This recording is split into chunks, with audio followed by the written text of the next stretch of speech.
It is. I was thinking the same thing. I was like, it's possible.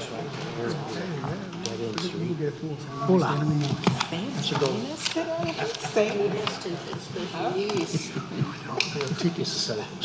I know. Yes. I think y'all been setting tickets. Sam, Come see the welcome to mayor. the cool kids table.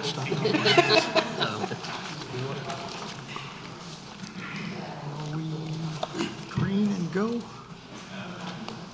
I think he's having a problem with YouTube. He's Joe. not doing so great. Joe, It's green. Green. are we ready? Are we ready? Yeah, we're good.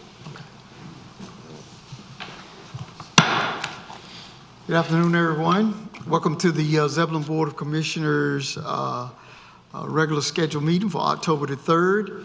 I'd just like to mention that we are having some difficulty with our live stream, and I apologize for that. Hopefully we can get those corrected. If not, we'll be recording, and maybe some folks will have to see it later, but we're working on it. Thank you. First, we have Pledge of Allegiance. Commissioner Clark.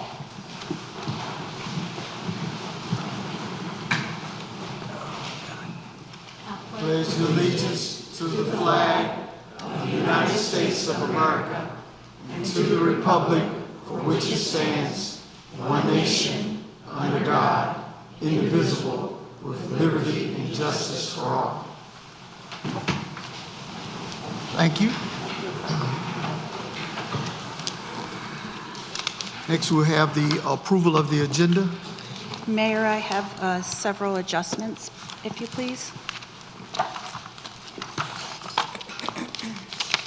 Okay? Okay. I would like to add the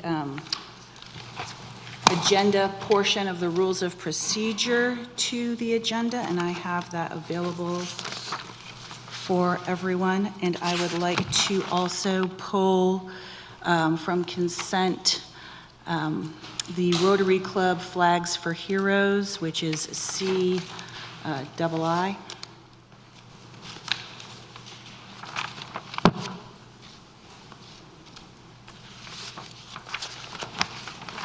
Okay.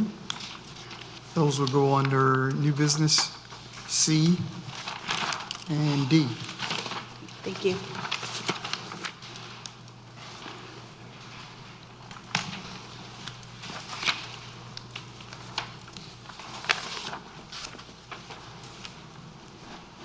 Anyone else?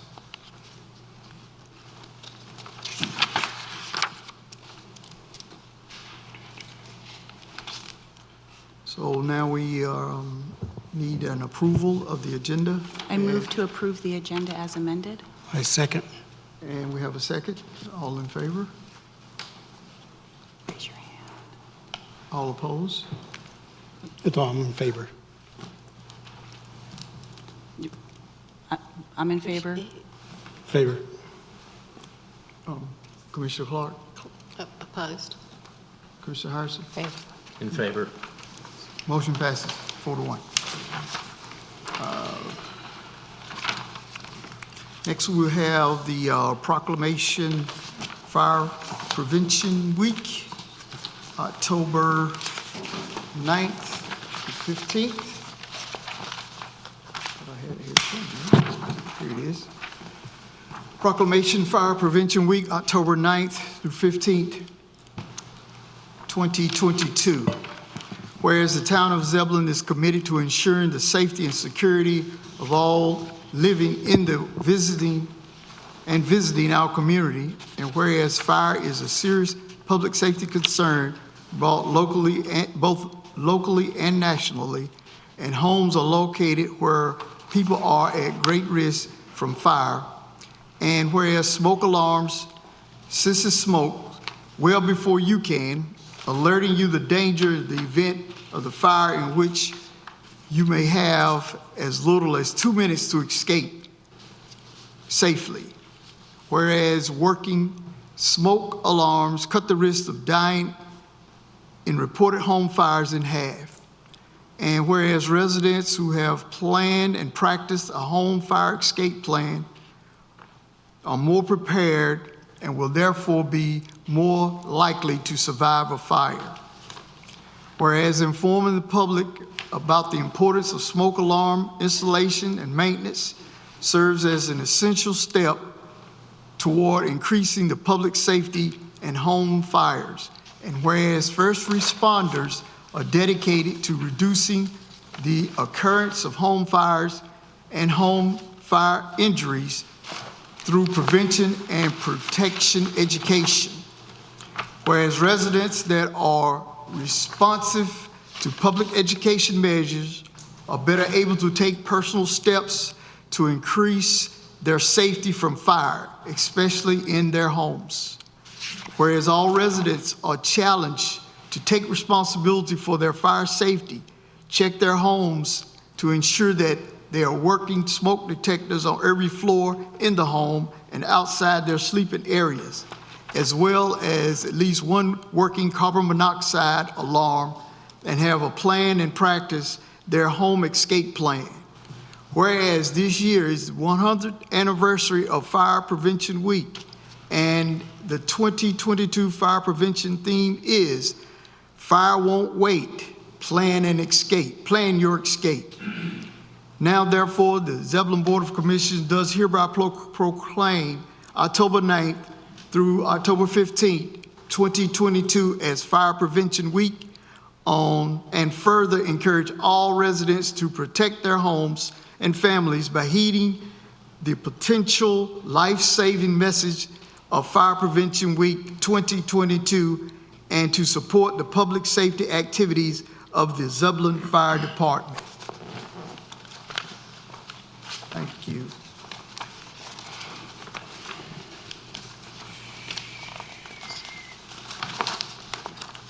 Now we will open our public hearing. And our public hearing is a special use permit that's requested by an asphalt plant. And I will now turn the meeting over to our attorney, Sam Slater, to lead in this process. Thank you, Mr. Mayor. Thank you, everybody, for being here this evening. I'm going to have a few comments, if you listen closely, sort of set the table for this hearing, and so you all know what to expect in the order of events and that sort of thing. So this is an evidentiary hearing concerning, public hearing concerning quasi-judicial case SUP 2023-01, an application for a special use permit filed by Longleaf Law Partners on behalf of the property owner to secure a special use permit for an asphalt plant located at 1324, 1320, and 1310 Old US Highway 64. I'll provide some background and instructions to those in attendance on how this meeting will proceed in a moment, but first I need to confirm with the members of the board two things. As a reminder to the boards, members shall not participate in or vote on any quasi-judicial matter in a manner that would violate affected persons' constitutional rights to an impartial decision maker. Impermissible conflicts include, but are not limited to, a member having a fixed opinion prior to hearing the matter that is not susceptible to change, undisclosed ex parte communications, a close familial, business, or other associational relationship with an affected party, or a financial interest in the outcome of the matter. So first, has any member of the board had any undisclosed ex parte communications about this project? No. Okay. And second, does any member of the board have any conflict of interest regarding this matter? No. No. Thank you. As a reminder to those in attendance, this is a quasi-judicial evidentiary hearing, and unlike a legislative hearing, it's not a forum for expressing personal opinions about a project. This board is tasked with making findings of fact enumerated in the Unified Development Ordinance, and by law, these findings must be based on competent material and substantial evidence in the record. Competent evidence, and this is not made up for the town of Zebulon, this is in North Carolina statutes, excludes lay opinion testimony regarding the effect of a particular use on property values, that increased traffic poses a danger to public safety, or matters about which only expert testimony would generally be admissible. So as a result, we ask that no one offer unsupported opinions or speculation, and to limit your testimony to the evidence relevant to the findings. The testimony must be related to these required findings under the UDO. So under 2.218F of the UDO, The applicant must satisfy 6 required findings of fact, and it's these required findings of fact that will inform the evidence to be received and that the board can consider. So these required findings are that the proposed special use will not materially endanger the public health or safety if located where proposed, that it complies with all required standards, conditions, and specifications in the UDO, that it will not substantially injure the value of the abutting land or the special use as a public necessity, that it will be in harmony with the area in which it is to be located, that it's in general conformity with the town's adopted policy guidance, and it includes a concept plan that accurately depicts the proposed use's configuration. So to those citizens who wish to offer testimony tonight, you'll have the opportunity to do so. If you're part of a group or your neighbors have substantially similar interests, you can appoint a spokesperson. Again, by statute, those speaking must offer competent material and substantial evidence. So to make the proceedings operate as smoothly as possible, we'll operate under the following procedure. Anyone speaking at the proceedings must be sworn. That means you raise your right hand, swear to tell the truth. So as you come to the podium, Stacy will ask you to do that, to be sworn as a witness, and we'll do it one at a time for each person coming up so the record's clear on who's speaking and who's offering sworn testimony. When you start, please state your name, your address, and identify any group that you represent or are affiliated with. If you do testify, I ask that you stay in the building until the public hearing is concluded so that any party withstanding has an opportunity to cross-examine you if they so choose. If you testify in person and then leave, your testimony might not be considered if you're not available for cross-examination. So for order of events, we'll begin with the staff report. After the staff's testimony, the applicant will come forward to offer evidence it wishes to present in favor of the application. Following the applicant, we'll hear from anybody else here wishing to offer testimony in support of the application. Next, we'll hear from any party withstanding seeking to or offering testimony opposing the application, and then anybody wishing to offer testimony opposing the application. So with that, we will swear in Mike and proceed with the staff report. Do you swear to tell the truth, the whole truth, and nothing but the truth so help you God? Yes, sir. State your name and address, please. Michael Clark, Town of Zebulon.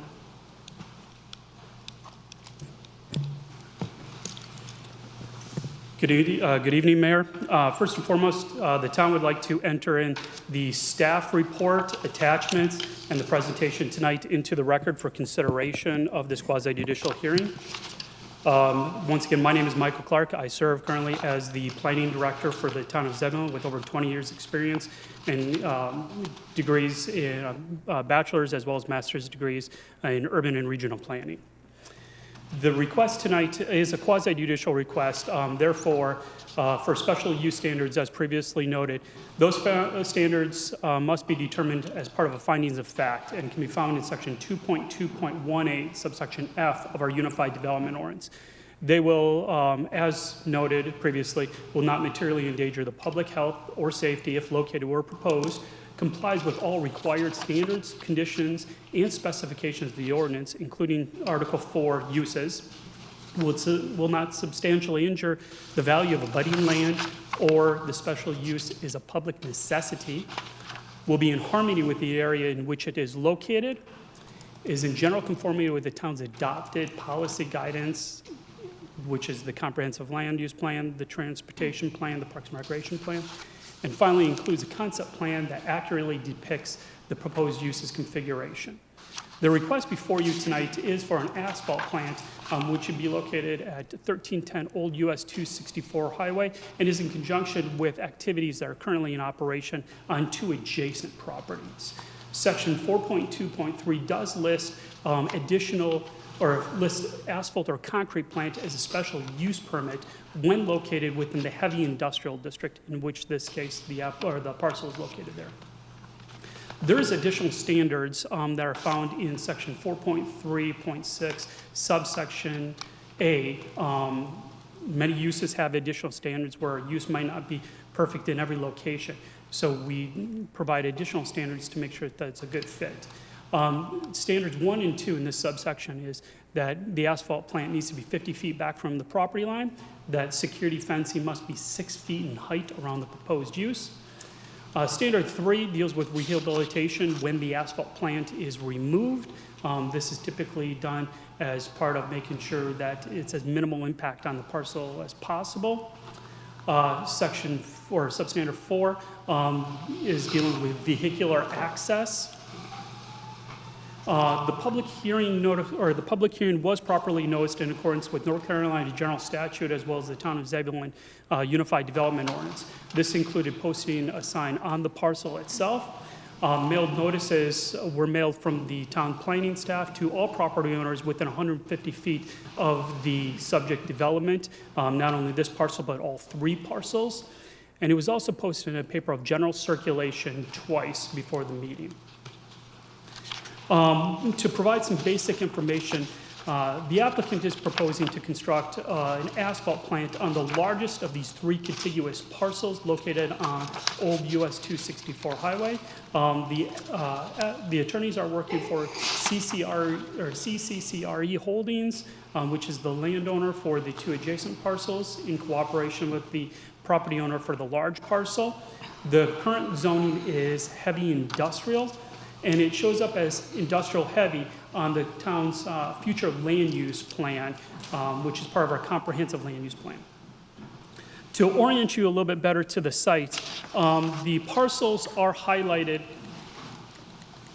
and that one's down, are located approximately halfway between Walmart and 5 County Stadium on Old 264. And this is the current view of the parcel that is subject in question tonight. The view across the street is the Old 264 and then a vegetated strip, and then on the other side of the vegetated strip is US 264. It is worth noting that all of this, including the vegetative strip, is entirely public right-of-way and is owned and maintained by North Carolina Department of Transportation. The adjacent parcels that are also part of the development are shown here. There's a parcel line. The applicant is proposing to combine this parcel with the adjacent tract as part of the request. This is the adjacent parcel to the west. It is currently occupied by a single-family residential structure and is zoned residential. As I noted, the parcels in question are zoned heavy commercial. There's another parcel that is also zoned heavy commercial that is separate from the request. And then the CZ is a conditional zoning light industrial for a self-storage facility that went before the board for approval previously. And the parcel to the immediate west, as previously noted, is zoned R2 and is occupied by a single-family residential dwelling. As I noted, the future land use map does call for the entirety of this area to be industrial heavy, which is this darker shade of purple, and then adjacent to that is this lighter shade of purple, which is industrial light. As part of the request, the applicant does need to provide a concept plan. And the concept plan is shown here. These structures are currently in existence, and the applicant is operating a business out of these structures. This is the location of the proposed asphalt plant. The applicant has provided the necessary buffers and improvements shown on this plan in accordance with the applicable sections of the Unified Development Ordinance. This is a closer view of the area that's in particular question tonight. As you can see, the proposed has 2 access drives as well as an access drive onto the neighboring parcel, as well as the buffer and then the fence. And the applicant is proposing to keep the site in a dust-free condition in accordance with the applicable standards. And this is the area that's going to be disturbed as part of the proposed request. Additionally, the applicant will be required to make all the necessary improvements in accordance with Chapter 6 of our Unified Development Ordinance to the old US 264 highway, as well as in accordance with our transportation plan. Those requirements will be to construct 50% of 4-lane median divided road, as well as curb gutter sidewalk. And this is a rendering of the proposed plant that the applicant is proposing to construct on the subject property. The applicant has proposed additional conditions, the first of which is the applicant is willing to meet all the applicable requirements of our Unified Development Ordinance. Prior to the issuance of the certificate of occupancy, shall combine two of the parcels into a single parcel, as well as the material stockpiles will be limited to no higher than 30 feet in height to minimize the view from adjacent parcels as well as Old 264. And finally, that vehicular access driveway shall be constructed with concrete and shall be maintained in a dust-free condition. Once again, the standards that you need to take in consideration for this quasi-judicial request is one, that the proposed request will not materially endanger the public health or safety if located where proposed, that the proposed request complies with all standards, conditions, and specifications of the ordinance, including Article 4, will not substantially injure the value of the abutting land or the special use is a public necessity, will be in harmony with the area in which it is to be located, is in general conformity with the town's adopted policy guidance, finally, includes a concept plan that accurately depicts the proposed uses configuration. For consideration, this is very binary in terms of a decision. There are 6 standards. If the board finds that the applicant has proven that they're able to meet all 6 standards, the board shall approve the proposed request. On the other hand, if the board finds that the applicant has not proven that they meet all 6 standards, then the board shall deny the special use request. In terms of options, tonight you've already started the quasi-judicial hearing. Following the hearing, you do have 3 options available to you. Later on in the agenda, this item is up for consideration. You can take action, and part of that action isn't just a simple motion, but it's actual findings of fact on how the proposed request meets each of those 6 findings. Alternatively, you can keep the quasi-judicial case open and table to a date certain, or you could close the quasi-judicial hearing and table to a date certain. Just for clarification, if you table this request, regardless if you keep the hearing open or closed, there can be no deliberation between you outside of the confines of a meeting. There can be no conversations with staff regarding the specifics of the case. There can be no conversations with the applicant. There can be no conversations with the general public. You cannot poll constituents or ask neighbors how they feel about the particular request. If, after the evidence and testimony is provided tonight, staff recommends that you keep the quasi-judicial hearing open and ask specific questions of staff and the applicant in terms of additional information that you need. Once the quasi-judicial case is closed, no other information can be provided for your consideration. Staff recommends accepting competent, material, and substantial evidence and testimony regarding the special use permit request for the asphalt plant at 1310, 1320, and 1324 Old 264 Highway, subject to the standards listed in section 2.2.18F of the Unified Development Ordinance. And with that, I am available if you have any questions. Any questions for staff? Thank you, Mike. We hear from the applicant next.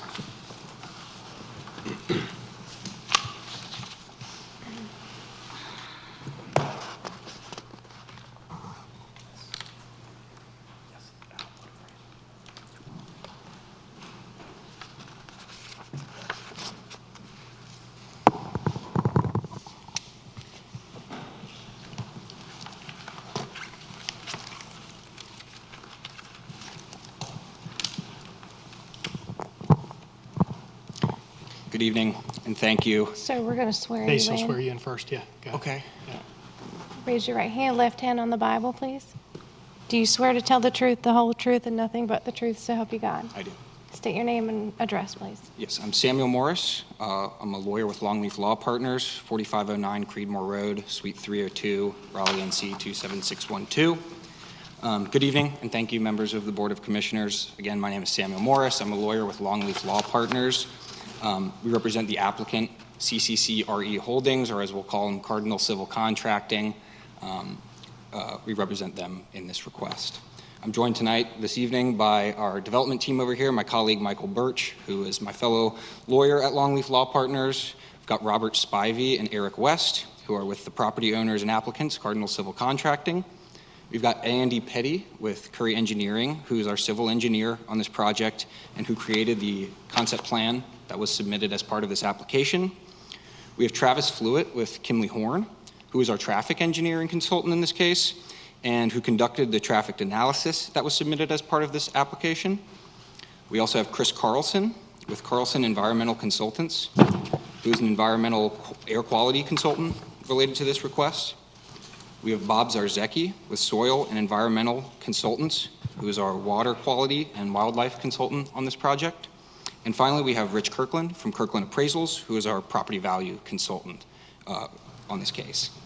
I do have an exhibit packet of affidavits from our relevant consultants and engineers, as well as supporting documents, which I would request be admitted into the record, along with our application, of course, the staff report, and our presentation materials. And I have a copy for the clerk here that has originals of the affidavits, and I actually do have copies to hand around to the board if you all would like.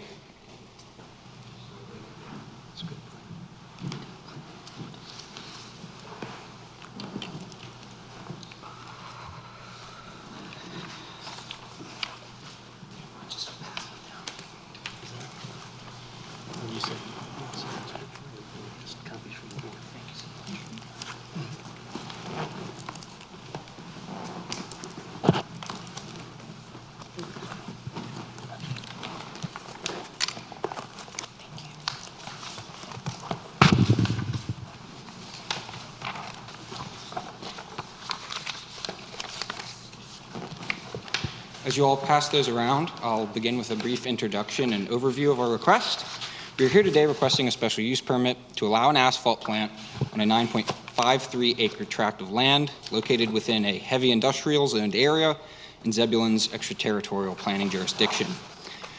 The current uses on the land are industrial, industrial on those two existing parcels, and the larger parcel where the plant is located is currently vacant. It, of course, fronts along Old US 264. Current zoning is heavy industrial, and the future land use designation is industrial heavy. And of course, we are requesting the special use permit for what the UDO calls an asphalt/concrete plant. Our plan is, of course, for an asphalt plant here. Overall, we believe and plan to show you this evening through competent material and substantial evidence that the request meets all applicable special use permit standards. It is reasonable and is in the public interest. Because it's been mindfully designed in accordance with the Zebulon UDO. It will be located in one of the few areas that the town of Zebulon has designated for this type of industrial heavy use, and one that is particularly well suited for the proposed plant. It will also have to meet all state and federal regulations and permitting requirements related to asphalt plants prior to its operation following this hearing. And of course, and perhaps most importantly, it will provide an extremely valuable product and service to the town of Zebulon, which is growing all the time. The town of Zebulon and Wake County as a whole are continuing to develop, grow, and make improvements to their civil infrastructure. Convenient but appropriately located asphalt plants allow for shorter hauls, fewer trucks on the road, which ultimately reduces the overall miles driven and amount of carbon emissions caused by these types of uses. I'll now give you just a brief overview of the property and the request. Mr. Clark did a fantastic job, so I'll keep this brief, and then we'll kick it over to our subject matter experts. So, as you just saw, we're speaking of the three parcels located along Old US 264. Here's a picture of the large, currently vacant parcel where the plant is to be located. Here's a picture of the two adjacent parcels where the current industrial uses are already ongoing. Here's a look at the current road conditions. One of them looking kind of northwest towards 97, and the other one looking southeast towards 5 County Stadium. As you just saw as well, the current zoning is that HI, which stands for heavy industrial, which is the only zoning district in the entire town where asphalt and concrete plants are allowed, with a special use permit, of course. Here's just a quick overview of the types of uses that are allowed in the HI zoning district. Some of these are allowed by right. See heavy manufacturing, helicopter landing pads, aircraft, automobile repair, wrecking yards, breweries, metal fabrication, all those types of the highest, heaviest, most intensive uses in the town are supposed to be concentrated in these areas zoned HI. Moving to the future land use map, as you just saw, this entire side, kind of this entire section on the southern portion of Old US 264 is envisioned by the future land use and character map, which was adopted by the Board of Commissioners in the past, as envisioning this entire area as being developed in the future with those types of heavy industrial uses that we just saw. Here's the corresponding policy guidance for the industrial heavy designation. I won't read all this to you, but essentially, it contemplates and seeks to concentrate the types of uses that come with some amount of noise, light, odor, truck traffic into these heavy industrially zoned areas. It envisions land uses including heavy manufacturing, retail-oriented industrial facilities, as well as associated offices and structures. The typical characteristics, you're not going to see all these all the time, but it's just the type of effects and uses that you would expect to see in heavy industrial, whether it's outdoor activity, including large structures, higher volume truck traffic than you'd see in ordinary commercial districts, on-site, large-scale moving, construction equipment, some amount of noise, odor, smells that are associated with heavy industrial uses, as well as varying hours of operation. Just a quick agenda. So we'll try to keep this brief. We have a number of speakers that are going to come touch on some items. They'll try to be relatively brief and leave time for questioning from you all so that we're not here all night long. But just an overview. We'll have Cardinal Civil come up and give some background about the company. We'll have Andy Petty, who designed the concept plan, come and reiterate some of the points that Mr. Clark just made, basically saying that we worked with town staff throughout this application process to get that concept plan into conformity with the UDO, which, as Mr. Clark just mentioned, it now is. Then we'll have Mr. Travis Fluitt come up and say a few words about the traffic study he conducted and the traffic to be expected with this use. We'll have Christopher Carlson come up and say just a few quick words about the air quality permitting process in North Carolina. We'll have Bob Zarzecki come and say a few words about the wetlands, wildlife, environmental types of approvals that are associated with this request. And we'll close out with Rich Kirkland giving an overview of his property analysis and conclusion that this will not negatively affect the property value of adjacent properties. So with that, I'll call up the folks from Cardinal Civil Contracting to say just a few words about the company, what they do, and why they're requesting an asphalt plant.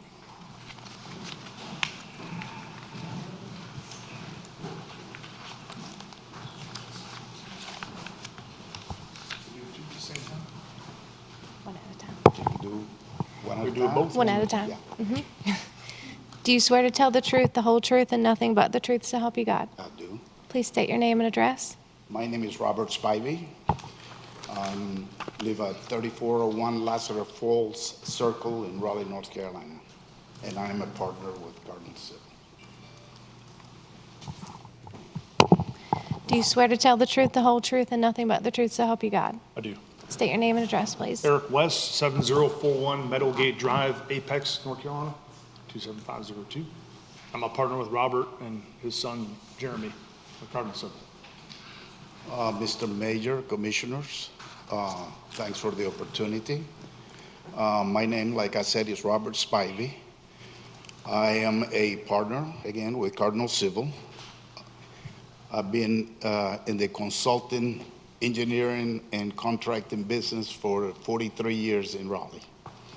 And we're here to answer any questions that you might want us to indicate to you. Yeah, we operate locally out of Raleigh. We have over 400 employees. Sir, if you could speak into the microphone. Oh, this is sorry, being recorded. Thank you. Yeah, we have over 400 employees. We operate locally in Raleigh based. We have an office, as the gentleman spoke, in Zebulon now as well. And we're looking to further our business and our local representation with building a plant here in Zebulon to further our asphalt paving division and keep things locally owned and operated. We're asking for your permission to do so, and any questions we're happy to answer. Any questions for these witnesses? Members of the board? I just have one quick question. He stated that they have 400 employees. In the documentation that I read, you would only have 3 to 4 employees on this. Is that correct? Yes, sir, I believe that to be about accurate for this operation itself, yes. Thank you. You're welcome. Thank you, gentlemen. Welcome. Yeah, thank you.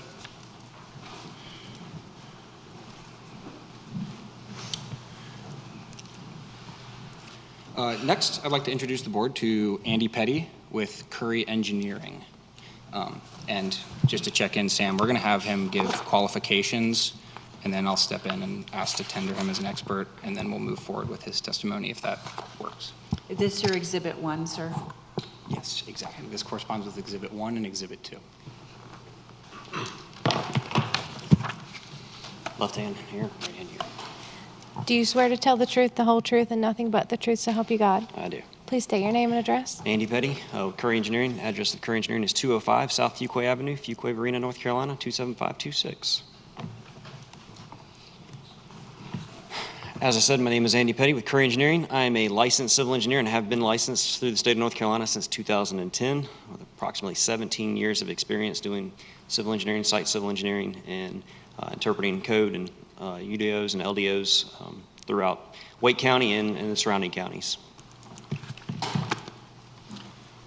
We'd ask that Mr. Curry be tendered as an expert in, or I'm sorry, Mr. Petty be tendered as an expert in civil engineering. Good, thank you. Getting called Mr. Curry happens a lot more than you would think. We laid this site plan out for Cardinal Civil, and we did this with kind of 3 things in mind. One, we tried to create a site plan that created a efficient, functional asphalt plant, because overall that's what the main goal for them is, to be able to operate and conduct business. But we wanted to do that within the confines of the town of Zebulon's ordinance with regards to building setbacks, perimeter buffers, roadway improvements, and fully comply with all of those standards. And then finally, we wanted to lay this out so that it didn't compromise anything with the public safety and welfare of our public. And I believe we've achieved that through the concept sketch that you see and has been presented before you. And with that, I'm happy to answer any questions that anybody may have.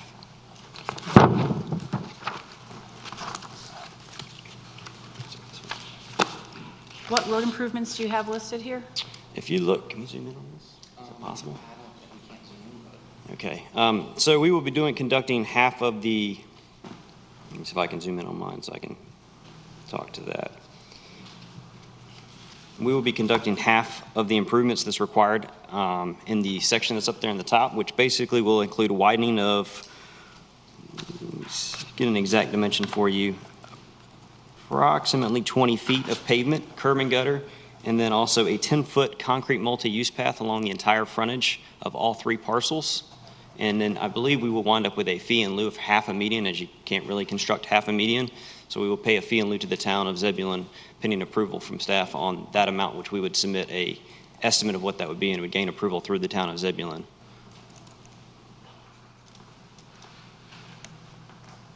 So with that widening half, the other half will be up on the town to do that, correct? Or whoever. I'm sorry. Just one of those. I couldn't say if it would be on the town. It would be on whoever would be developing that property or improving that property. We would be required to do the improvements along our frontage of our property alone. Thank you.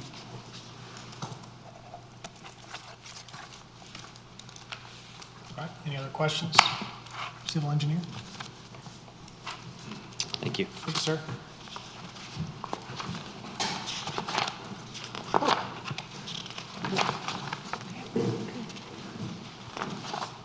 Next, I'd like to introduce the board to Travis Fluitt, traffic engineer with Kimley Horn.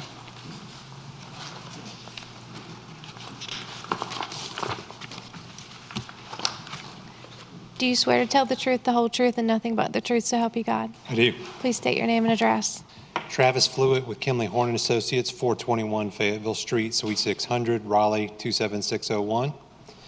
I'm a professional engineer in the state of North Carolina. I have 18 years of experience performing traffic studies for both public and private sector developments across the state, and I have a master's degree in transportation engineering from the University of Texas at Austin. We'd ask that Mr. Flewitt be tendered as an expert in traffic engineering. Thank you.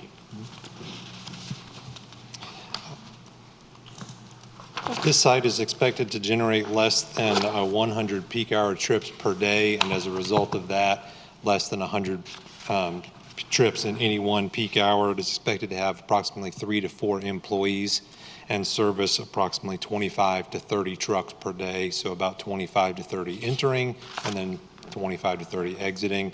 Most of the truck traffic would be occurring in the morning peak hour between about 6:30 a.m. and 9 a.m. This graphic shows the projected truck routes. Most of the truck traffic would be expected to go either east or west on Old 64 and primarily going to the freeway to then service sites throughout the area. They would only be going to the south or through town if they were servicing a site that needed asphalt in those areas. And then this exhibit shows the nearest residential subdivisions and the nearest schools. And again, with most of the traffic going to and from the freeway, truck traffic would not likely to impact any of these sites unless it was serving an asphalt need adjacent to those sites.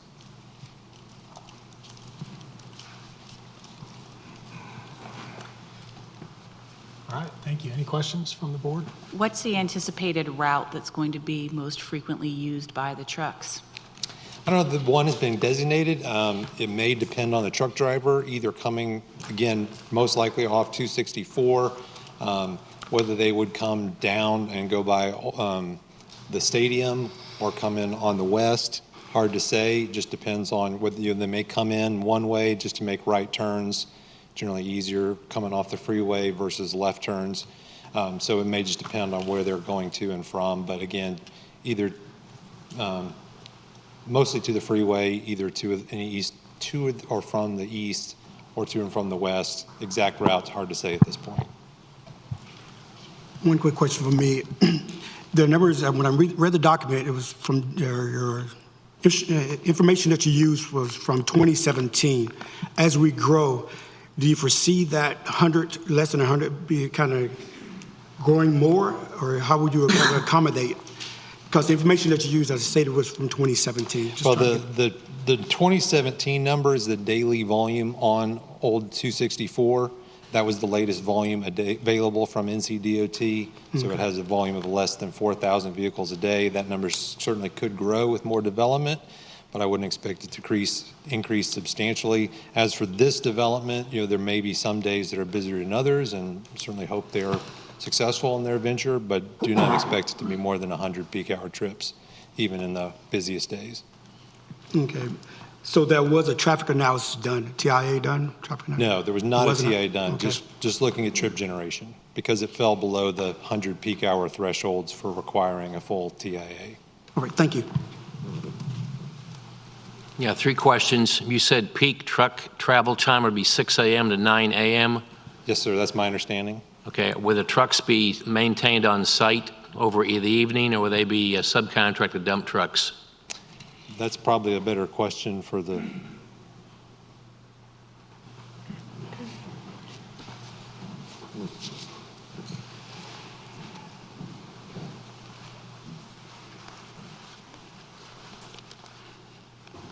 We have a subsidiary named Cardinal Civil Transports that owns 12 dump trucks that will be supporting that plant. Will they be stored on site? Yes, they will. Okay. And then last question, what are the actual hours of operation of the plant? 6 to 6. 6 to 6, 12 hours a day? Yes, 12 hours a day. Sometimes, weather dependent or job dependent. Okay, thank you.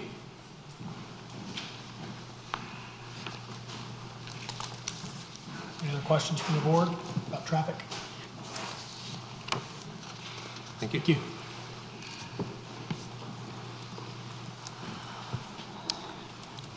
Okay, I would now like to introduce the board to Christopher Carlson with Carlson Environmental Consultants. Could you please speak up, sir? Yes. I'm introducing Christopher Carlson from Carlson Environmental Consultants. Thank you. Do you swear to tell the truth, the whole truth, and nothing but the truth, so help you God? I do, yes. Please state your name and address. Christopher Carlson, 400 West Windsor Street, Monroe, North Carolina, 28112. I'm here to talk about the air permits. We're going to be applying for a synthetic minor permit for this facility. I'm sorry. So let's see, master's degree, Tennessee Tech University, 1999, in civil engineering. Been a professional engineer in North Carolina for 19 years, working on air permits and civil engineering projects. We'd like to tender Mr. Carlson as an expert in air quality. Okay, thank you. Apologize. So we're applying for a synthetic minor permit for this facility, and we're working with the State of North Carolina Division of Air Quality to ensure that the permit process follows all regulations and from both federal and state level. The primary issue with any industrial facility is air emissions leaving the property. And so we're looking at 5 criteria pollutants and 97 toxic air pollutants, comparing those with the federal and state regulations, doing air dispersion modeling, ensuring that those pollutants fall below the state and federal levels at the boundary of the property. Permit should take 4 to 6 months to achieve within the state. These are fairly standard permits. Asphalt plants, has been said before, are fairly common. The state of North Carolina, to ensure the permit process is followed properly, has developed several calculators, several emission forms and permit forms to ensure that we're following the right procedure. Again, we don't see any issue complying with that based on what we've permitted in the past. I guess, are there any questions based on the air permit process? Go ahead, Commissioner. Okay. So talk to me about what kind of pollutants would be found in the air with a plant like this. Probably the biggest one is particulate matter. As far as, let me back up. I'll say particulate matter is what's produced probably the most. Now, we don't see it in the air coming off the facility. The facility is designed with a bag house. It's a control device that we put behind the main drum unit, and that bag house removes 99.9% of all particulates that come from that operation. But that's definitely the biggest pollutant that would be generated. Carbon monoxide is a big one that's produced. Carbon monoxide, nitrous oxides, those are produced just from the byproduct of natural gas, right? We burn natural gas in these units to make heat, and those are very common, and both those pollutants fall below the levels of concern. Toxic pollutants, the biggest ones are formaldehyde, benzene, hexane is big. All of these, though, however, modeled, once we model them on the property boundary, fall 10 to 15 times below what the thresholds are for the state. For the what? For the state has a toxic dispersion limits that we have to fall below at the boundary, and these are pretty conservative, right? So of course we want to make sure that we all are not breathing chemicals, and so we want to make sure those are very, very, very, very high. And so what these modeling comes about, and the modeling ensures that we are well below those. So please entreat us to what types of health problems could occur with exposure to arsenic, hexane, benzene, formaldehyde, et cetera, et cetera. I'm not a health expert in that way, unfortunately. Okay. So the particulate matter could go about what type of range? How many kilometers out could we see that matter go? It depends on the modeling. We just have to model it at the boundary. We don't model it beyond that point. Again, it depends on the height of the stacks and the heights. But what we look at, though, is the comparison between the thresholds that the state provides, and we look at what we are producing, and we look at the boundary.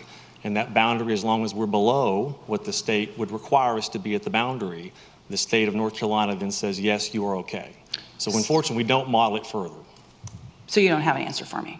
I don't know. Okay.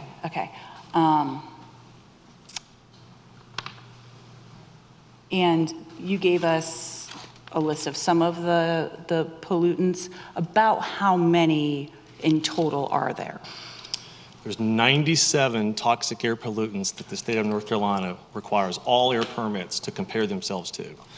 And there's about 5 or 6 criteria air pollutants that we have to do the same thing. Okay, thank you.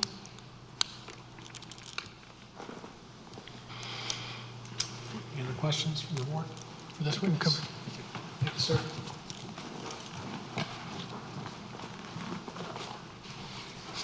At this time, we'd like to introduce the board to Bob Zarzecki with Soil and Environmental Consultants. Do you swear to tell the truth, the whole truth, and nothing but the truth, so help you God? I do. Please state your name and address. My name is Bob Zarzecki. I'm with Soil and Environmental Consultants. Excuse me. We're located at 8412 Falls News Road, Raleigh, North Carolina. My background, I've been an environmental consultant, environmental professional for about 25 years. Of that, 5 years was with the North Carolina Division of Water Quality at the time. It's now the North Carolina Division of Water Resources. The other 20 years has been with an environmental consulting firm, Soil Environmental Consultants. At this time, we'd like to tender Mr. Zarzecki as an expert in environmental wetlands and wildlife. Thank you. So this project, like any development project in North Carolina, has to identify any potential jurisdictional wetlands or waters on the property. These are streams, wetlands, ponds, anything that could be regulated under the Clean Water Act.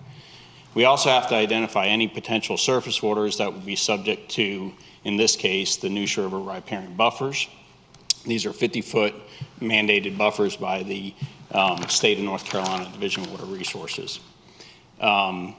We've done that on this property. We've also obtained an on-site determination from the Division of Water Resources where they met our staff on-site and confirmed all surface water subject to the 50-foot Neuse River buffers. We've also delineated all wetlands on the property, and we've submitted a jurisdictional determination request to the U.S. Army Corps of Engineers, who's responsible to verify those wetlands and waters. Could you there is a repeat stream. that last portion, please? The jurisdictional, tell me again. Yeah, so the last thing we did there was a wetland delineation where we essentially flagged the wetlands on the property, the boundary of what is regulated by the U.S. Army Corps of Engineers and Division of Water Resources. And then we submitted what's called a jurisdictional determination request. And that's a packet of information that goes to the U.S. Army Corps of Engineers. They review it and determine whether or not they need to come to the site to field verify our wetland delineation or if they decide to desktop it. There is a jurisdictional intermittent stream that runs along the eastern boundary of the larger of the 3 parcels. That stream was determined to be subject to the 50-foot Neuse River buffers, and there is a jurisdictional wetland on the southern portion of the property adjacent to the railroad. The site plan that has been presented by Curry Engineering, I've reviewed it. Primarily, any impact would be resulting from that one drive connection between the properties, which would need to cross the intermittent stream and the Neuse River buffers. It most likely will fall under either what's called a deemed allowable use under the Neuse River buffers, which used to be called exempt, or could possibly fall under what is called an allowable upon authorization use. Fairly simple to obtain a driveway crossing like that to gain access from upland area to upland area. The wetlands would not be impacted by the proposed site plan. There is a stormwater control measure that Curry Engineering has proposed on the property that appears to be located in the location of a previously engineered silt basin, sediment basin from when the property was cleared years ago. So it's a good location for it. Part of that permit that we'll need to obtain from the U.S. Army Corps of Engineers for the stream impact for that crossing will require compliance with the Endangered Species Act, which is regulated by the U.S. Fish and Wildlife Service. So we have gone ahead and completed an endangered and threatened species report for the property. In that, you request a concurrence of the species of concern from the Fish and Wildlife Service, and then you evaluate the project for each one of those species, which we've done. We will be submitting that report to the Fish and Wildlife Service for concurrence, and it will be included as part of our permit application that we apply for that stream crossing. So with that, if anybody has any questions. Questions? So currently, there's not the permit from the Army Corps of Engineers in hand? Not in hand. Okay. What are the numbers of species of concern that you found on the property? 0. Okay. Could you, from a diagram of the property, show us where the intermittent stream and some of the other wetlands are located in relationship to the proposed building site? Sure. Let me see if I separately. So can you see the red pointer? Yes. So there is a culvert. Oh, is this one better? Okay. Great. Thank you. Strong. Green point. Yeah, it looks better. So there's a culvert. You can actually see through this blue line that comes here that opens to an open channel. And that open channel was determined to be an intermittent stream, excuse me, subject to the 50-foot Neuse River buffer. That stream flows down essentially along the property line. It appears to have been channelized years and years ago. You can see a berm, and it's very straight. It's dry as a bone right now and today, and it's actually the easiest way to walk through there. That stream comes down, and then it actually ends right about this point where I have the pointer. And that stop point, or stream stop point, was verified by the North Carolina Division of Water Resources. And then it ends into a wetland that kind of runs along, kind of in that floodplain orange area along that southern property boundary here. And the blue is Little Creek? Yeah, the blue is the creek. It's hard to see. It's right essentially on the property line. Looks like it was channelized and moved to the property line years ago. The proposed crossing would be between the parcels that you can see on that one site plan. And so will any of the toxins and pollutants that are generated by the plant, is there a probability or possibility for those with any kind of runoff to affect either Little Creek or any of the streams that are located on the property, including the wetlands? There's always that possibility, which is why they have the stormwater control measures that are proposed on the site. We would work with Curry Engineering, which we do on a regular basis, to review the stormwater and accurately depict how the stormwater runoff from this property is managed and treated on the property.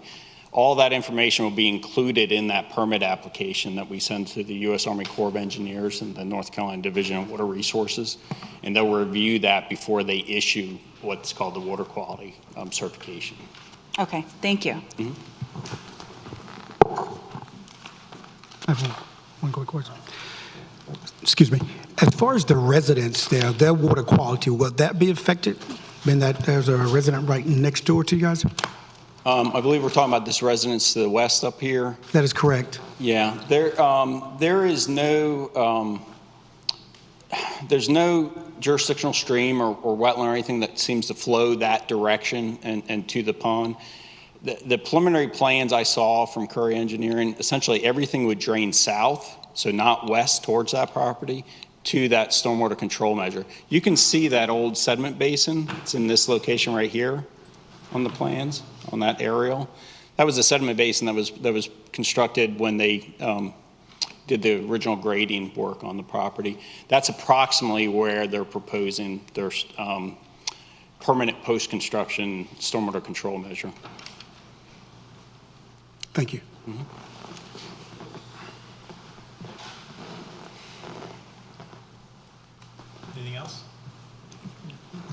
Thanks, sir. Sam? I don't, but can I just, no, that's okay. I just need to make a comment that I'm receiving texts from our constituents that say that while this meeting was streaming, it is no longer streaming. So can we make sure that that's being actively addressed so that we can try to get it back up and running, please? I'd now like to introduce the board to Rich Kirkland with Kirkland Appraisals.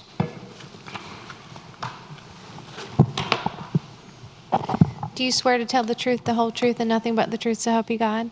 I do. State your name and address, please. Rich Kirkland, address is 9408 Northfield Court, Raleigh, North Carolina. I'm a state certified general appraiser. I've been appraising in North Carolina and specifically the Triangle area for about 26 years. I've also got an MAI designation through the Appraisal Institute, which is a national designation signifying additional coursework and peer review. I've been doing impact analysis for about 20 years, and I was asked to look at this in regards to property values and whether or not this would impact adjoining property values. Starting off, I'm sorry. We'll just get you in the record. We'd like to qualify Mr. Kirkland as an expert in property valuation and appraisal. Thank you. So starting off, we're just looking at whether or not it impacts adjoining property values. First thing we are looking at is what are the adjoining properties. Looking at the adjoining parcels, we identified all the adjoining parcels as being zoned for heavy industrial use except for two of them. The first one would have been to the north, actually north of old US 264 and then north of existing US 264. So it's well separated by the highway as well as the other right-of-way and two strips of trees. So we weren't terribly concerned looking at that one. The other one that's zoned R2 right now is the one that I guess has been identified just recently, owned by the Medlands. It's about 54 acres with housing on that one. That property is currently surrounded by heavy industrial zoning, and it also has heavy industrial or industrial heavy as the future land use designation. So looking at whether or not that property would be impacted, we started off by what is the highest best use of that property that's next door. And highest best use, if that property was going to go on the market today, it would be marketed as industrial land. It would not be marketed as residential because the existing residences on that site significantly underutilize that site. It's not a residential property despite the current use as residential. The highest best use of that property, which would maximize the value of that site, is actually as industrial land. So really all the adjoining properties around this proposed project is industrial heavy, heavy industrial use. So from that starting point about what is around it and what it is the adjoining uses, we went and looked at other asphalt plants around Wake County, see what the mix of uses are around those, as well as looking for sales of properties around them. You can see in the package, page 5, you can see where I just start showing examples of asphalt plants around Wake County and looked at what the adjoining uses are. They're not unsurprisingly commonly found around quarries. 9, 8. But moving on to page 6, you can see that one that's right off Capitol Boulevard. This one's of note because there's a number of residential uses in close proximity as well as church. And this is also where I was able to find a sale of an industrial property next door. I could look and compare that industrial building to other industrial buildings in the area, and we weren't able to identify any kind of impact due to the proximity to the quarry or the asphalt plant. So that example right there provides market data showing that there's no impact to adjoining industrial uses from the asphalt plant itself. Moving on to the next example, this is off Westgate Road in Raleigh. Shows a mix of office, commercial, and industrial uses around that. It's also next to a quarry.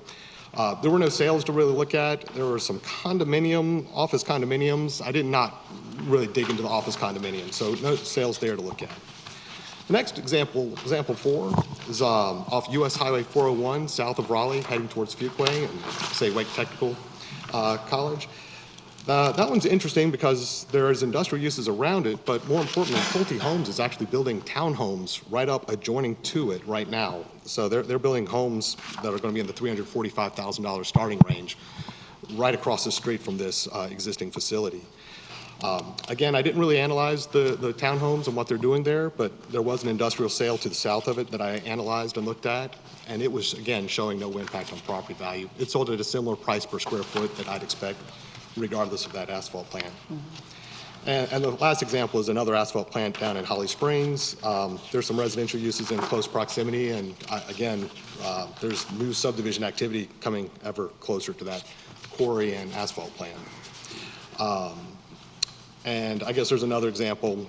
Example 6 is off Garner Road, and it's in proximity to some other industrial properties that are in Greenfield Technical Park, Industrial Park, and it's showing no impact out there. I've done appraisal work in that industrial park and honestly wasn't even aware there was an asphalt plant next to it while working on those prior assignments.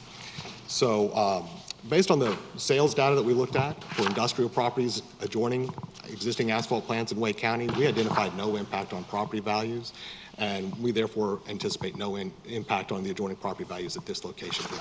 I'd be happy to go into more detail or answer any questions.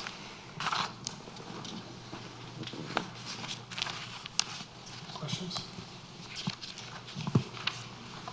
So just to make sure I understand, the residents next door, its property value would not go down. Basically, it would be recommended that it be changed to heavy industrial, correct? If it was going to be put on the market today, it would be marketed as an industrial property. It's 54 acres with some old housing on it that it may still serve as an interim use, but the long-term use of that property, and if it went on the market today, it would be marketed as industrial land. Yes, sir. Thank you. Okay. Thank you. Thank you, sir. Stacy, is there the ability to turn up the volume on the microphone? Yes. Thank you. I'll speak up as well.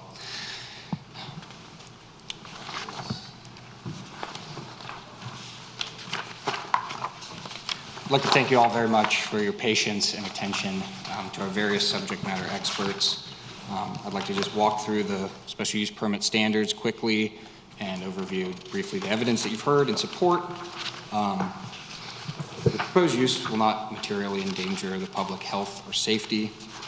You just heard testimony and have been provided with affidavits from various expert witnesses in the fields of civil engineering, environmental engineering, air quality, water quality, wildlife, all in consensus that this proposed use will not materially endanger the public health or safety if located where proposed.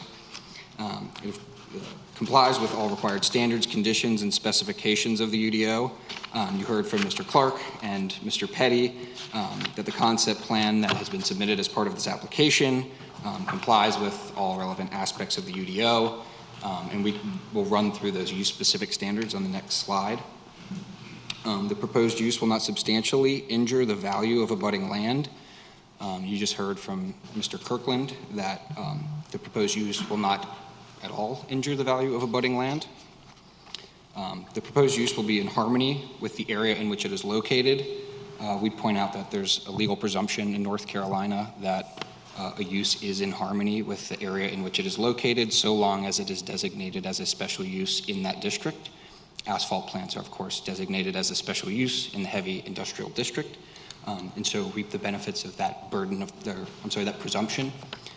But in addition to the legal presumption, we also heard from the staff report and from the testimony of the experts today explaining that this proposed use is existing in a heavy industrial area as well as a larger industrial heavy future land use area, such that it is not just harmonious, but highly compatible and actually one of the few areas in town where this use is even possible. The proposed use is in conformity with the town's adopted policy guidance for the same reasons. This area, the adopted policy guidance is, of course, speaking to the future land use guidance, that industrial heavy designation and corresponding policy guidance that we went through earlier contemplates the town's heaviest, most intensive industrial uses. And this is, of course, one of the few areas in town that have been so designated, and therefore it is compatible with that policy guidance. And finally, we did, of course, include a concept plan that accurately depicts the proposed use configuration. We worked with town staff on a number of different versions of that, bring it into compliance with the UDO. And to make it absolutely clear, we also included a condition saying that ultimate development approval is conditioned on full, complete compliance with the UDO. We cannot get our permits if we do not meet all relevant provisions of the UDO. And then quickly we'll run through, these are lengthy, but the use-specific standards. We've included the 50-foot buffer requirement on the concept plan. We've included the required security fencing that will be slatted and barbed wired to prevent anyone from getting into the plant that doesn't belong there. The site will be drained in order to prevent accumulation of standing water. As Mr. Zarzecki already explained, there's been some channelization. There's already a large stormwater control measure and silting pond that is designed to mitigate and prevent stormwater runoff or silting of adjacent properties. As he explained, the property slopes backwards, includes, the plan of course also includes required utility easements for stormwater improvement in the future, but has already been channelized to some extent and includes that stormwater silting pond, and that all of that's in addition to the required approvals that we'll get from the state of North Carolina, who is not in the business of approving plans that are going to harm the waters of North Carolina. Oh, I'm sorry. Vehicular access will be provided on an all-weather surface and maintained in a dust-free condition. That's a specific requirement of the UDO. That's difficult to prove or show, so we've included as a condition of our request that we are going to construct the driveways out of all-weather concrete, and then we'll maintain them in a dust-free condition. I believe that's typically done by spraying water on them with trucks that spray water on the driveway and prevent accumulation of dust and debris, such that the trucks entering and exiting will not be bringing dust and debris onto the public right-of-way. We of course went through the plan showing the truck routes to and from the site via Old US 264. We've included that as a narrative on our concept plan, as well as the visual plan that Mr. Flewitt walked you through. And finally, the very last standard, within 1 year of cessation of the use, all equipment and stockpiles of the operation will be dismantled and removed. This is a very unique special use permit condition that requires a sort of future contingency. We assure the board that we will remove all equipment and stockpiles incidental to the operation within 1 year of cessation of the use. Cardinal Civil Contracting has no interest in owning a non-operational asphalt plant. We agree to do that here in open court, and to the extent that the board would like, we are more than happy to include compliance with that condition, or with that standard as a condition to this approval. So with that, we believe we've met all the required special use permit standards, and believe that this asphalt plant has the potential to provide a great public benefit to the citizens of Zebulon, and we're happy to answer any questions that you all have. Thank you. Further questions? One for me, your dismantling of the equipment. What is the process for disposal of that equipment once dismantled? Just curious. I believe that the folks at Cardinal Civil Contract. You'll have to go up.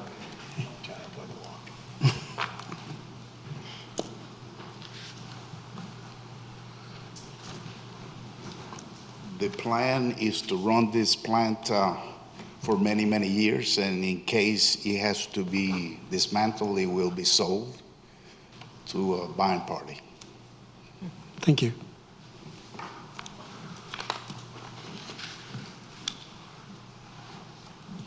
All right. Any other questions for the applicant or the applicant's witnesses? All right. We'll next hear from anybody present wishing to speak in favor of the application, wishing to offer testimony in favor of the application, I should say. Okay.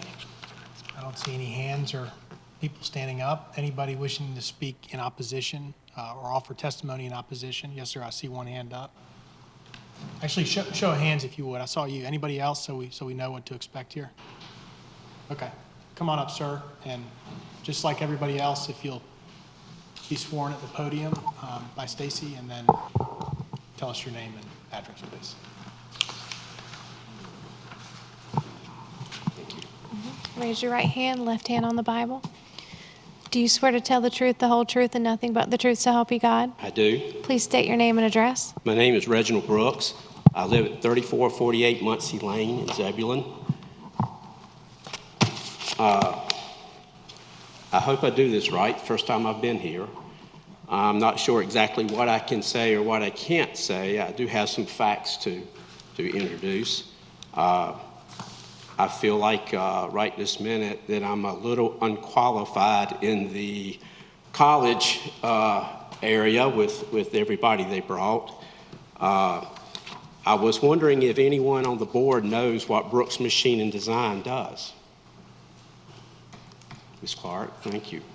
For the rest of you, we build pharmaceutical food packaging equipment. Okay? I own the building to the right of the mini storage, to the left of the mini storage. I'm certainly not against progress. I'm not against asphalt. But those 5 or 6 things that you said, harmony, health of the community, I'm responsible for the health of 40-some employees. And by their own admission, we're going to smell the asphalt plant. They said that, I didn't. What is smell?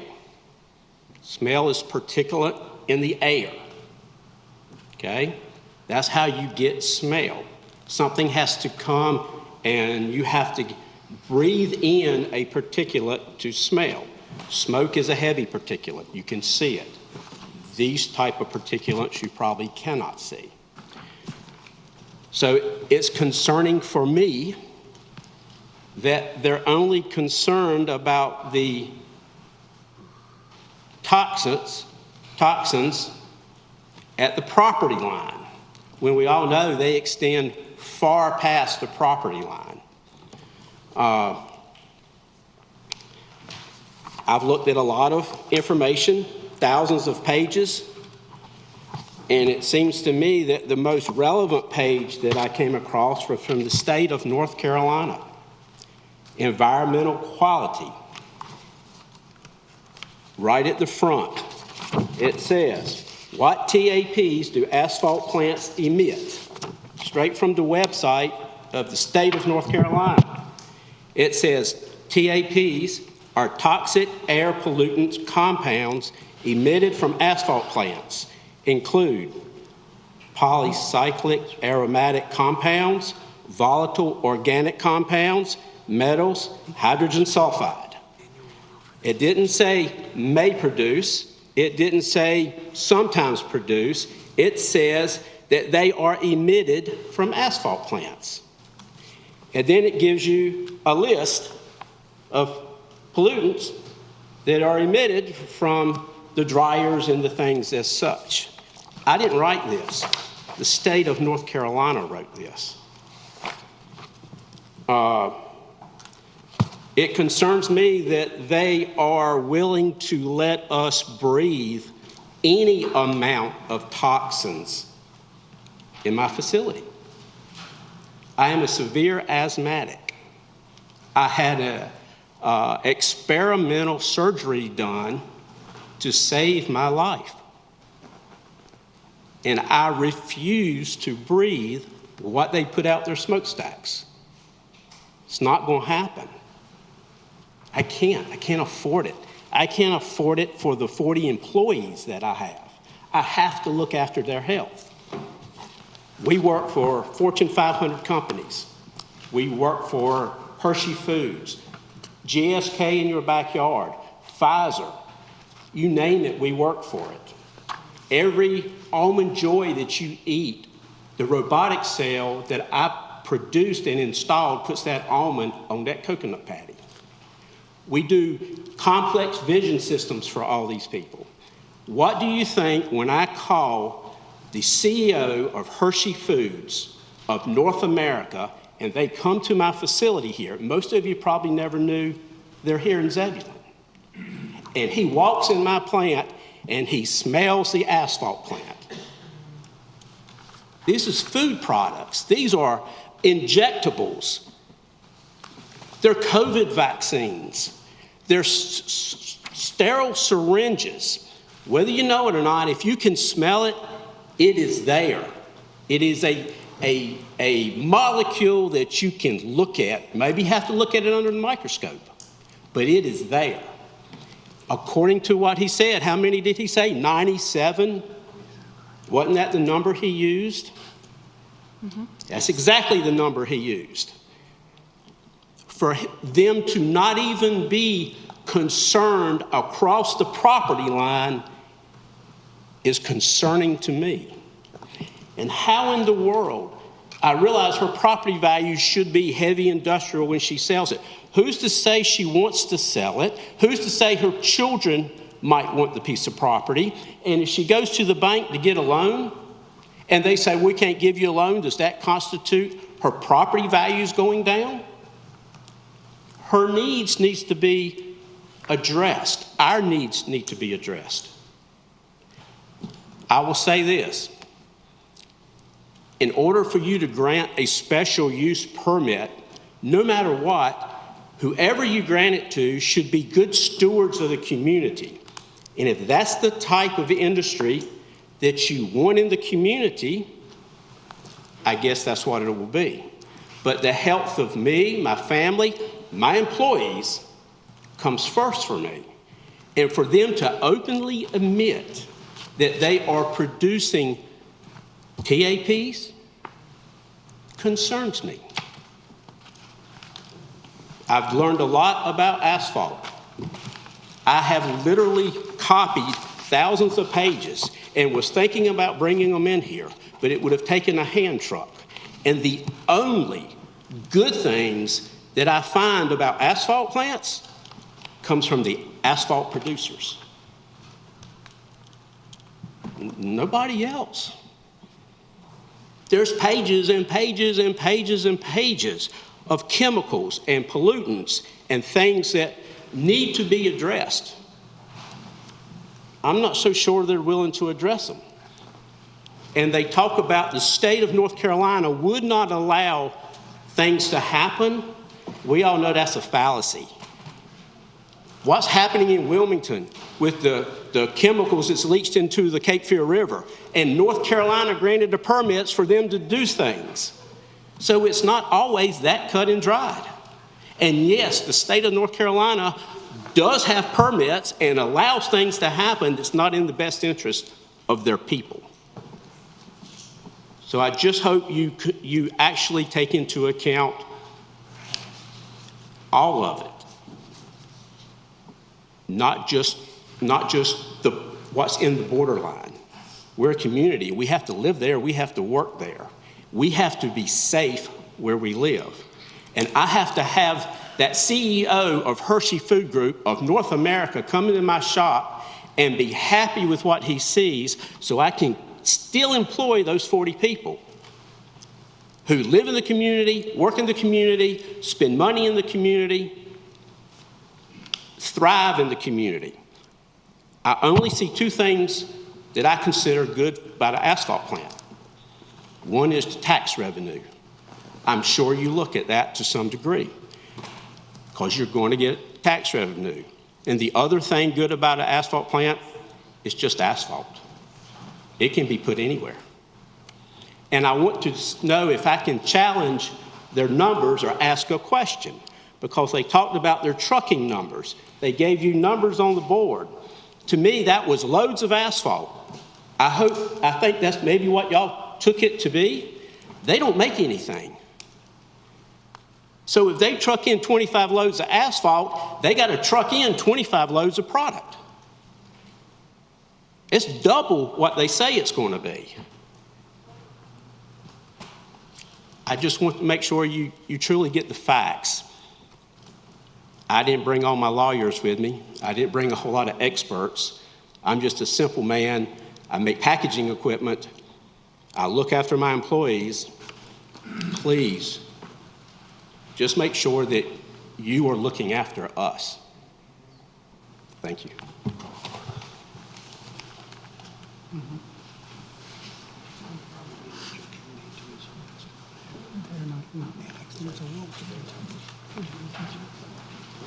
Yeah. Let me confirm. Well, actually, while he's, go ahead, Sam. Yeah, just for the purposes of preservation, we'd like to object to all of Mr. Brooks's testimony relating to environmental impacts, traffic, and other areas of scientific expertise pursuant to NCGS 160D 1402, which Mr. Slater highlighted at the beginning of the hearing. Opinions about vehicular traffic and other areas of scientific expertise are unfortunately not allowed to be considered from lay witnesses who do not have education or professional experience in those areas. So for the purposes of preserving that objection, we're just going to make it right now. Regarding we're only looking at the property line. The reason that the North Carolina essentially you're measuring at the property line. So it can only hit a threshold leaving the property line. So it acts as essentially a proxy. So if only a certain amount is allowed leaving the property line, there's no reason to continue to go further and further and further away, which are inevitably going to reduce the number. You go to the property line where the number is going to be highest, and that is where they measure that. So measuring at the property line is certainly not a way to get out of additional testing or numbers. It is a highly calculated measure that is used by the North Carolina Department of Environmental Quality as a legitimate and respectable measure of particulate matter in the air. Also, the 96 chemicals, those are all the 96 chemicals that are looked at by the state of North Carolina in the air quality permitting process. And as you heard too, there's a bag system that is used to remove over 99% of physical particulate at the plant. And that's just reiterating the testimony that you've already heard. Finally, we just make the point that remind you all that the standard is that whether or not the use will materially endanger the public health and safety, and that detectable odor is not the same thing as materially endangering the health of public and safety. Commercial areas are all sorts of odors, and so yeah, to the extent that odor is equivalent to, we'd object to any suggestion that the mere detectable odor is equivalent to materially endangering the health and safety of people around you. And finally, yeah, regarding traffic generation, we'd object to any rebuttal regarding our numbers. Those were conducted by a professional traffic engineer, and they are accurate in all respects. Thank you.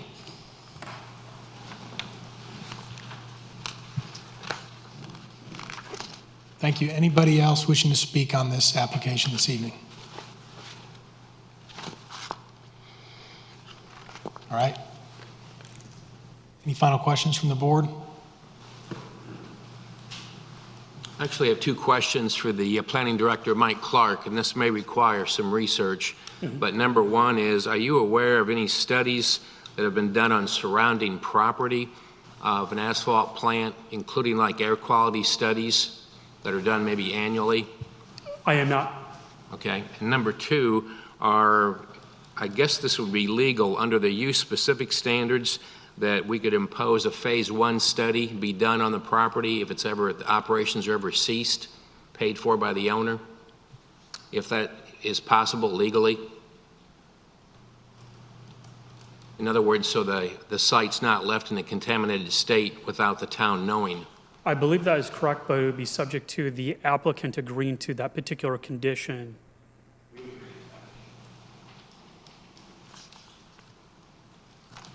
Thank you. Thank you.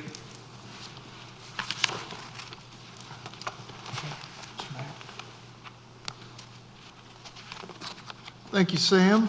I just want to reinforce that this is for a special use permit, and the standards that have been issued before, I'm going to issue them again under section 2.2.18.f, will not materially endanger the public health or safety if located where proposed, complies with all the required standards, conditions, and specifications of this ordinance, including Article 4 uses. will not substantially injure the value of the abutting land or the special use in the public is a public necessity. 4, will be in harmony with the area in which it is to be located. 5, is in general conformity with the town's adopted policies and guidance. And 6, includes a concept plan that accurately depicts the proposed use and configurations.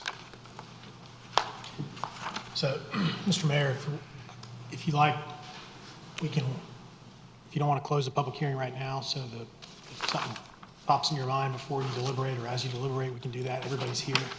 But then we can close it when you get to deliberate it later in the agenda, if you like. Yeah. Okay. Mr. Mayor, may I please request a 5-minute? Okay. May I request a 5-minute recess, Yeah, I'm going to please? do one Okay. just as soon as we finish this. Thank you.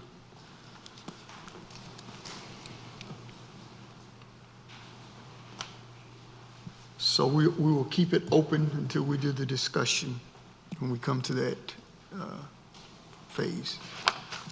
Thank you, Sam. Thank you for all those who came to speak concerning the special use permit. Right now, we're going to take a 10-minute recess. Thank you. Thank you.